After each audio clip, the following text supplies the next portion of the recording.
Hello. Oh, how are we doing? How's the image today? Yeah, it's probably okay. Good enough. Okay. Yeah. Well, I got some pondering some things today. But first, we had a huge rainstorm. You know what? I just gotta straighten this out a little. Hang on. How's that? Symmetry. Whenever possible. Okay, let's see how we're doing here. Oh, heavy flow now. A huge rainstorm last night. Oh, it's looking very clear. Yep. Looks good. Huge rainstorm. The power cut out for a little bit, but not, I don't think it was very long. An hour maybe. While I was sleeping, so.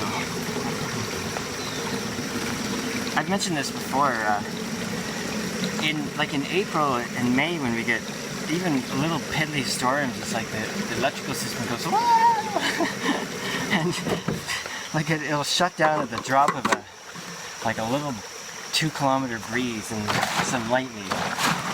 And now it's just like rain, like the stream beside the house overflowed the banks, right? It never goes up as high as where I put my motorbike, which is good.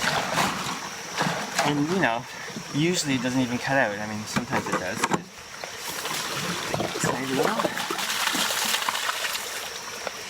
But anyway, for those that don't know, I do these water walks. And I walk up, it's almost 4 kilometers there and back. I walk up the mountain a ways. Part of it's on a road and then part of it's on this trail.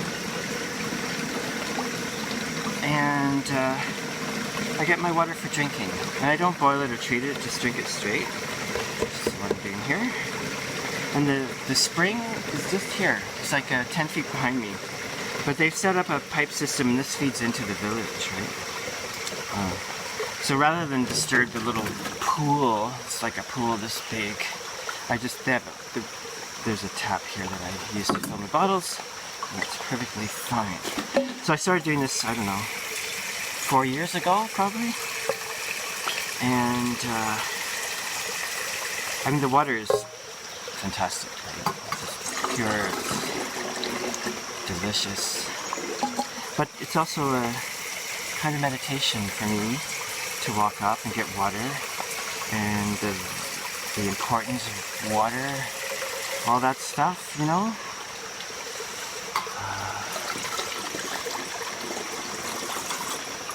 But it also ends up being a kind of meditation on living, simple living. I often delve into elements of comfort and the risk of being too comfortable. Anyway, all that sort of thing, right? And yeah, so that's what I do. And it also gets me out in the woods. And it's really nice at this time of year because quite often I don't go up the mountain so much, right? Because heavy rains and stuff. But it does get me out in the forest. Even though my house is kind of in the forest, but it gets me right in, and you can hear all the insects and birds, and probably hear the stream burbling because it's flowing quite strong right now. Anyway, if you stick around to the end, I think I'm going to read this Piana by John O'Donohue. John O'Donohue's a wonderful writer. He's deceased now. Died quite young, you know. Irish writer, beautiful writer. Anyway, he does these pianas, which means, I guess, like blessings. Anyway, I thought to end this, I would read that. And I read it when I get into that open space that I like to stop at on the way back. Anyway, yeah. But I was,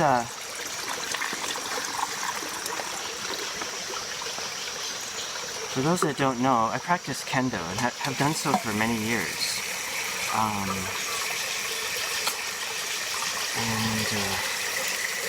It's been kind of a meandering, convoluted kendo path, you could say, because often I've lived in remote areas or going on long rides and all kinds of things. But it's definitely been a big part of my life since I was, in my 20s, I guess. But this last weekend was supposed to be the Canadian National Championships. And that was cancelled because of COVID, and Canada is pretty locked down, as is everywhere else, I guess. So I was going to be in Vancouver, and I was going to go. I was going to compete in the senior division. And yeah, I mean, anyway, so in place of that, they had an online kendo seminar. They had lots of great sensei from all over Canada. Sensei from Japan did a sort of a keynote kind of talk. And of course, the timing for me is terrible, right? Because we're like opposite end of the world. But I did catch a few, and later they're going to send out video links for the people that registered, so I can catch up on some of the other stuff, which is great. But I really wanted to, I did wake myself up for Mikiko Ara's sensei's talk on women and girls in kendo. It's fantastic, just fantastic. As I caught a few others, and they're all fantastic. Anyway, but Mikiko's was just so great, and she talked about all kinds of great stuff, and about girls and women in kendo for sure. But not just, right? So much of the stuff around kendo is it doesn't matter who it is. It applies. There's a certain universality and approach to it, I think, But some of the stuff that I really related to with what Makiko was saying and her own kendo life, and one thing that really touched me was like, I can't remember the word she used, but I mean, I think she's been on the national team and a great competitor, right?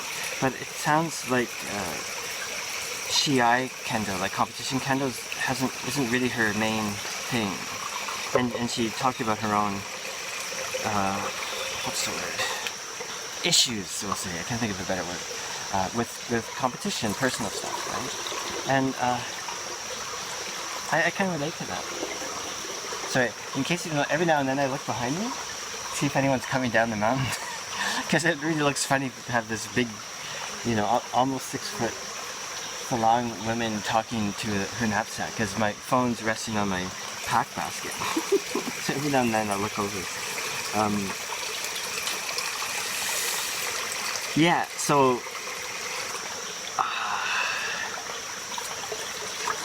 I also feel very similarly, I really enjoy, I don't know if enjoy is the right word, but I really like going to competitions. Not that I go to many anymore, partly because where I live and my age, I guess, but I was never a good competitor. I mean, I did okay now and then, like I would get a gold, not a gold, but a silver or bronze or whatever. But in the end, I just loved the meeting people, talking, learning from watching others, It's a huge part of it all. And just sort of delving into that competitive aspect of being human. And I'm not that competitive, right? It's not my nature. Like I was always into being in hiking and canoeing and solo stuff, right? And the only sport I really did was competitive skiing.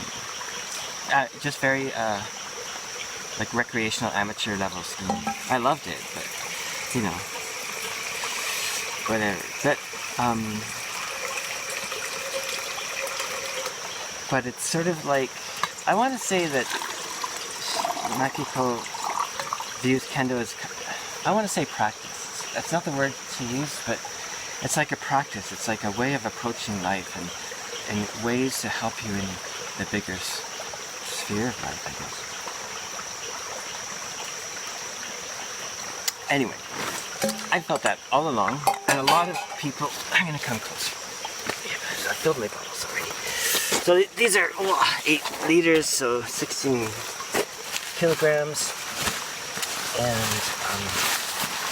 with the, I don't know, it's probably about 18 kilos or 20 kilos that I carry back. So it's good exercise too. Ooh, something bit me. Bastard. Oh. Anyway, yeah, so this is, and you know, often I walk up and I think, okay, what will I talk about today? And quite often I don't have a clue what I'm going to talk about on these water walks, right? And today I was, oh yeah, I know exactly what I'm going to talk about. Oh jeez, there's ants all over me. Crap, hang on. These tiny little ants, they bite like crazy. Oh, I hate them. Well, they're one of God's creatures, so I guess I shouldn't hate them.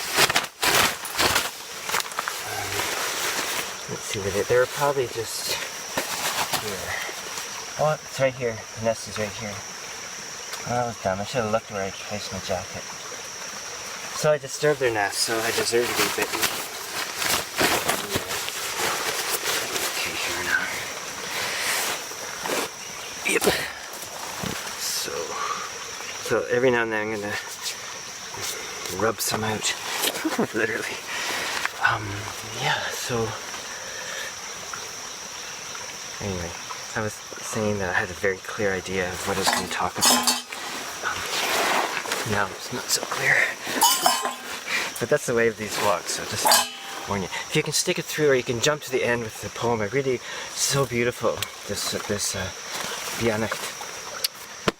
Anyway, so to my point, if I can get there, Makiko is talking about goals and things, and she also did these great, wonderful exercises that I'm going to, on Friday when I go into Lana Kendo, I'm going to say, hey kids, here's a new one for you. They're going to hate it.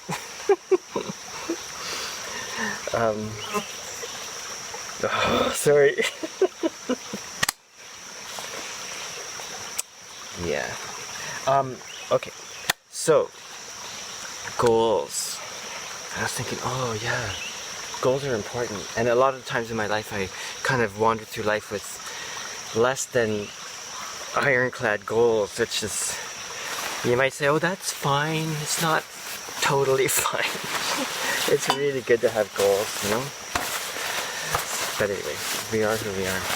But anyway, so I thought about kendo, right? And my goals in kendo, and have some personal goals, right?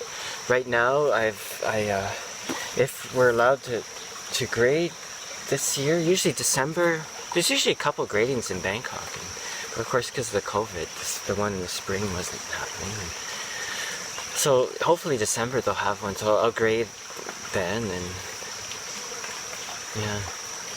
I don't mind grading actually, although I was grading for Yandan last December, and it was this 4th Dan, you know, and I just didn't bring it. You know, Laurent and I both, anyway, we both know we're there. It just, anyway, I don't want to make excuses, but just didn't bring it that day. But anyway, that is a goal, right? To prepare myself for that. And put a lot of pressure on myself. So that's another goal is to not put so much pressure. Just go and do your best. But also on a very, very simple physical level, I'm trying to improve my posture, right? I have a tendency to hunch, I think, and I'm really trying to alter that, and that's a big job for a 62-year-old. Although I've been slowly working on that for quite a while. But right now I'm really focusing on that, and actually bringing my kendo practice, doing a lot of very simple stuff, like basic footwork, you know, just moving across the floor so I can focus, and then basic stuff. But also I'm working on there's some waza that waza are like techniques, you know, both defensive and offensive techniques. It's always a funny word. Anyway, there's some that I'm okay at, and some that I'm not. So I'm working on the ones that I'm not, and also improving the ones that I'm decent at. But, so those are the basic, immediate goals for me. But I was thinking about the bigger sphere of kendo, right? And the goals of how it can affect our living, our lives. And now, kendo's kind of like a sport. Well, kendo is a sport, but it's not just a sport, right? Part of me, because it's also Budo, right? And I was thinking about other sports. Do other sports bring the long-term things that kendo can? Maybe some sports, maybe some, depends on the person, maybe, you know. But part of me thinks that, I don't know, like tennis. Anyway, this is different. The philosophy is embedded in it. Anyway, you could argue for this to the end of the world, so I won't bother. But I think kendo is unique because as you practice, your kendo, for most people, I imagine, shifts, right? If you keep at it. So when younger people often, it's tournament, right? Oh, I just want to do that. Great, super fun, great for the kids, everything, and young adults. And then as people get older, there's a tendency to, delve into the deeper elements, right? And there's a time when I didn't practice kendo for a chunk of time, like 5 or 6 years. And I started when I was around 20, and then around 24 I stopped for 6 years or so. But I've always felt, even after those because 4 years isn't very long in kendo, right? So I think, and so even though I just had those 4 years, it was still with me, right? The feeling of those deeper elements actually were with me. So when I got back to it, it felt like I could just slip right into it. Anyway, but so I'm slowly getting to my point, and maybe if anyone has any comments they'd like to say about this aspect that I'm just going to approach right now. So a lot of my work and focus in life is human connection with the natural world, right? So, like, whether I did a lot of composing for modern dance, some songwriting and little concerts. Of course, instrument making is a big part of my life now, even though I haven't been doing so much lately. Hey, if you want to buy a guitar, give me a buzz. Anyway, but always those things that I do are about connecting myself with the natural world. And the conversation that us as modern humans are having with our impact on the earth, with our how much are we part of nature? I mean, it just goes on and on, right? And for me, it's really the essence of things. And kendo is similar, right? And part of it is that kendo can make you really strong, right? Physically, but also mentally and emotionally. It's more than just exercise, right? There's deep stuff in there. So, and I also, if I might say, have a vision of the future that things are going to get difficult, right? Things are going to get less comfortable. It's hard to say in what way. It's hard to say how much, if we can say that energy is really a key component in a modern life, right? Without the energy at the moment of fossil fuels, none of this can exist. Everything you kind of can think of practically really has to do with, gets down to energy, right? The cheap energy. Okay, so I think, energy is getting, it's not necessarily about getting more expensive, but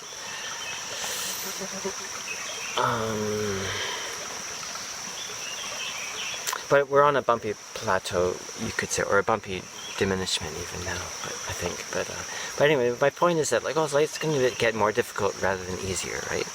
People are going to have to deal with less rather than more in the future.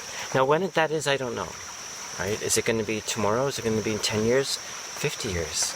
I can see this happening, but I have no clue of the time frame that's involved, right? So I really avoid that topic. But the great things in kendo that make you strong is only going to help you, right? So, like, getting even closer to my main point is that with where I practice kendo, there's a lot of kids there, right? At the moment, ranging, I don't know what their age range is, maybe 10 or 12, 11, up to like high school age and older, just some university students there, and also some beginner adults as well. But it's a great group, like really great. But part of it is like I can't help, because of my view of things, I can't help but think, oh, this is important for the kids, right?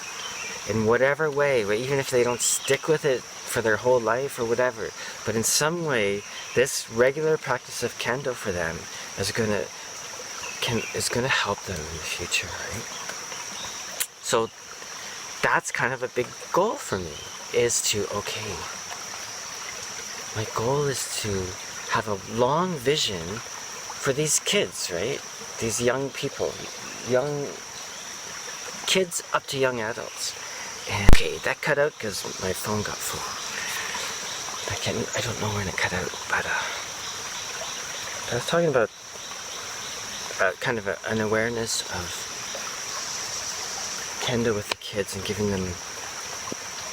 hopefully giving them some way to access a strength in the future, you know, whatever may come from that. I'm not really doom and gloomy about it.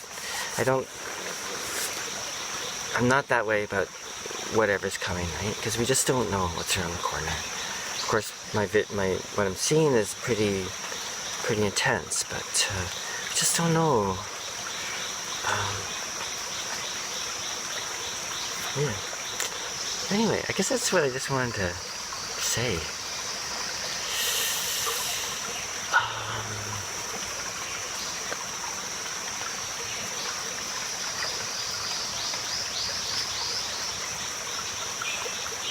Now I'm stumped. I better start walking. Maybe it's something will come to me as I walk. Okay, so I'm gonna pack up and get on the trail. Okay, here we go. Water packed up. Well, there. Let's see this this pack basket. That's a canoe pack basket, as was commonly used in canoe country in Canada and the northern U.S. like Minnesota. Actually, this one was made in Minnesota. Made with black ash. But here, like up in the mountains here, people use baskets all the time, pack baskets all the time. And I have a Thai version too. Smaller though. But they generally make them out of bamboo and stuff. But yeah, anyway, I use this. I spent a lot of time in the bush, you know, and canoeing tons, you know, and hiking, of course. And, I tried all kinds of. When I had my time of high-tech gear, you know, high-tech knapsacks and tents and boots and all that stuff. And just as I got more experienced and older, I just got more and more traditional, right? So now I have, like, I wear, when it's not soaking wet, I have some moccasins with I have some separate leggings that I wear just to protect myself from snakes and stuff, right? And though at this time of year, when it's really wet like this, I just wear rubber boots. And I tie, let's see if you can see this, and I tie like a bit of this braided cord to tighten around my ankles. They work great. My $10 boots. This is a time when I paid $200 for a pair of high-end mountaineering boots and stuff, but no more. Anyway, yeah. So this one's about kendo mostly, and you know, I know there'll be some kendo people watching this, and probably I'll let Mexico know, because usually if I'm talking about someone's work, I'll say, hey, I was referencing your stuff. If you can bear. Anyway, just want to let you know. But I'm a little bit embarrassed because these things they're so meandering, and when I'm doing them, I think, oh, this is ridiculously nonsensical. And Makiko's presentation was just so clear, Anyway, kudos and admirations all around. Anyway, yeah, so, but, you know, it is what it is, right? Yeah, so, mostly I really wanted to ponder this idea with the kids. And so I touched on this personal awareness of what might be coming, and what I can do to maybe help in a very small way, right, down the road. But here is the issue with this, right? I have to be very careful, right? It's one thing for me, because I help with teaching at the dojo there, and the wonderful Laurent Garcia has been there longer than me. I think of it as his place, although it's really the kids' place, you know. The people at Lana live next door. Anyway, and it's their home, and I feel like a guest there always, right? It's quite different than your average dojo, and yeah, so here's the thing I'm trying to get across here is that I have to be careful that this idea of mine of helping people become strong and ability to focus, I'm quite good at focusing. It's just not in this kind of situation. Like, you should see me make a guitar, man. I'm just like, I'm in the zone. Anyway, and actually, my friend Rico, wonderful kendo player, who's been helping me actually with a lot of great points. Oh, better link Rico in here too then. He said, you need to do your kendo like grading and stuff, like you do your guitars. I went, oh, okay. Anyway, good idea. Anyway, but my sort of thing I'm trying to get across here is that I have to be really careful, right? Because I just can't go and say to the kids, and you know, my Thai's not good enough, and even in translation, I can't go, hey, so you need to practice kendo because like things are going to get really rough soon. You can't just go saying that to kids, right? And I never have, just so we're clear. But can you imagine? Yeah, okay, kids, we have to do kendo today because probably in 5 years there'll be no food or whatever. Which I don't necessarily think, but you get the point, I'm sure. Yeah, so this is the thing I have to be careful of. Because within that mind frame I can get quite a little bit on the serious side, right? A bit intense. So I definitely try to keep a handle on that. And to be fair,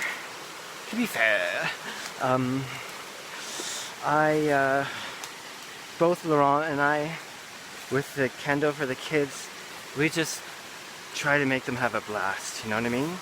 I mean, we work them and we do all really great stuff and important stuff. But when you can draw out this joy in them, you know?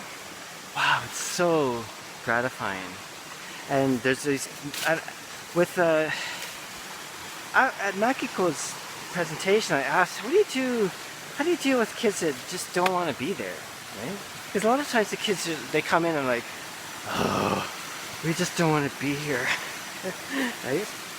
And, oh, this is, I don't know, for those that weren't, hang on, switch this. So in the last water walks, I pointed out this small tree that fell across the trail. And so today I brought my machete and cleared the path. You know, I guess I'm the only one that's been here for the last week. You can see where I chopped it. The ants are already starting. Oh no, sorry. The ants are already living on the tree. So now they're all confused because things have changed. Yeah, okay, so I think I've got my point more or less, right? I want to make sure I have enough time to read this Pianite poem in a few minutes. So maybe I'll sign off there.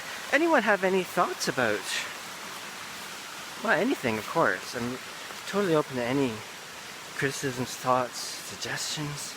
Love it all. Yeah, anyway. So this is just some spontaneous thinking on my water walk. Back in a sec. Okay, I gotta show this. This is, so, you know, look at this, eh? Gushing out!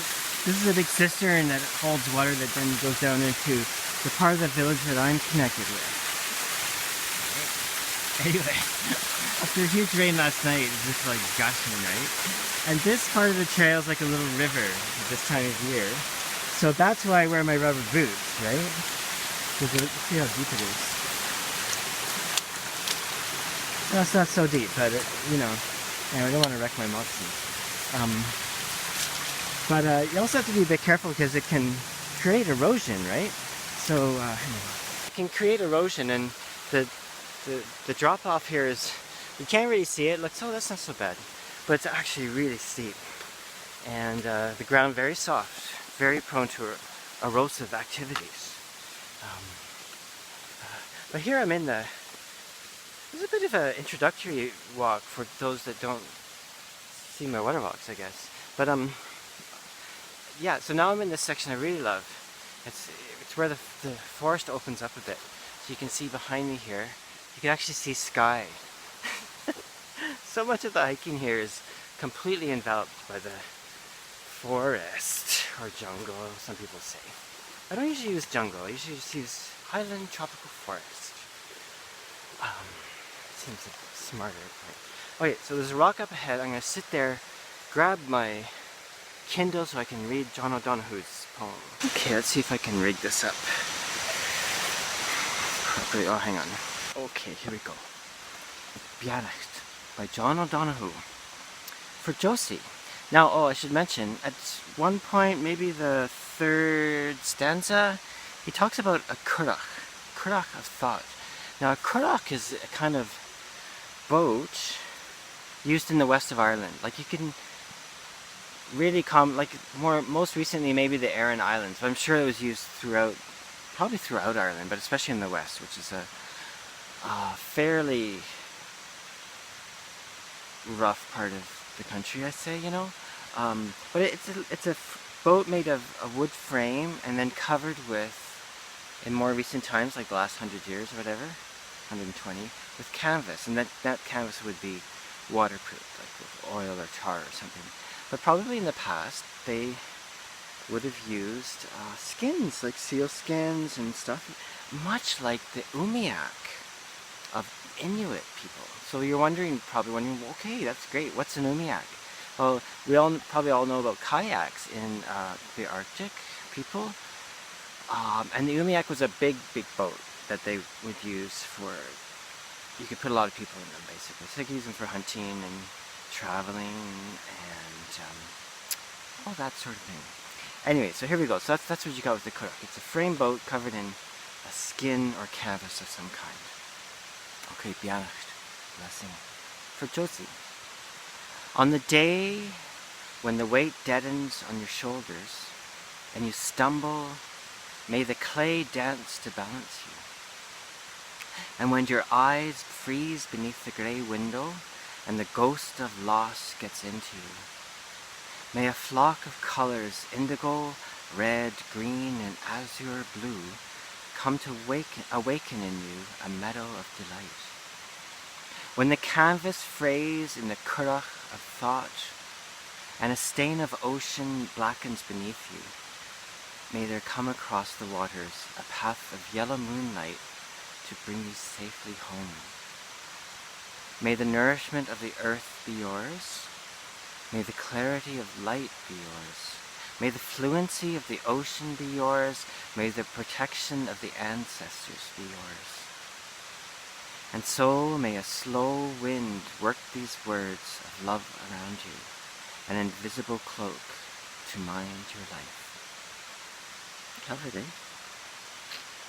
Probably first heard it before I read it, you know? If you want to hear it, you should hear. John O'Donoghue has a beautiful, I'm not sure where he's from. I want to say the west of Ireland, but I don't know actually. Beautiful speaking voice, and he reads his poetry so beautifully, you know? So I highly recommend. I'll just look up John O'Donoghue and Beannacht or Blessings on YouTube, and you'll probably catch something. There's some great interviews with him out there. Anyway, thought that would be a really nice way to end this water walk for this week. Hope everyone's doing great out there.